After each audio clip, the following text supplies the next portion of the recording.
ايه ده بقى؟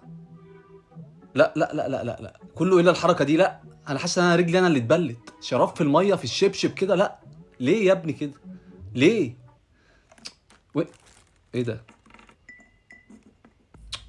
استغفر الله العظيم. شوفي، انا مش مركز مع اي حاجه في اللي انت بتعمليها ولا مكونات اي حاجه بتعمليها. انا كل اللي مركز معاه الكوبايه اللي على الطرف دي وكمك اللي عمال يتبل.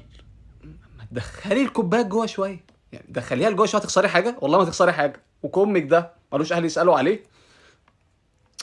استغفر الله العظيم يا رب. ليه المناظر دي تطلع لي؟ ليه؟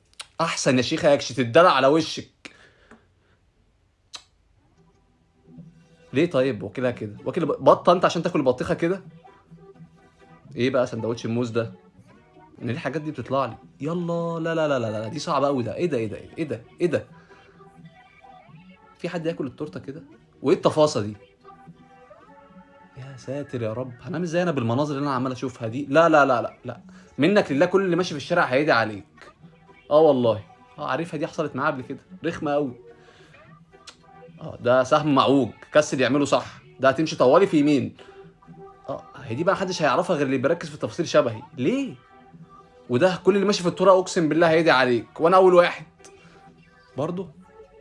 حسبي الله ونعم الوكيل. انا ليه بتعصب من الحاجات دي؟ ايه ده؟ اه انت ايه اللي جابك وسطيهم؟ ليه؟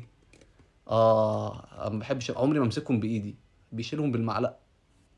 آه. ايه اللي حصل ده؟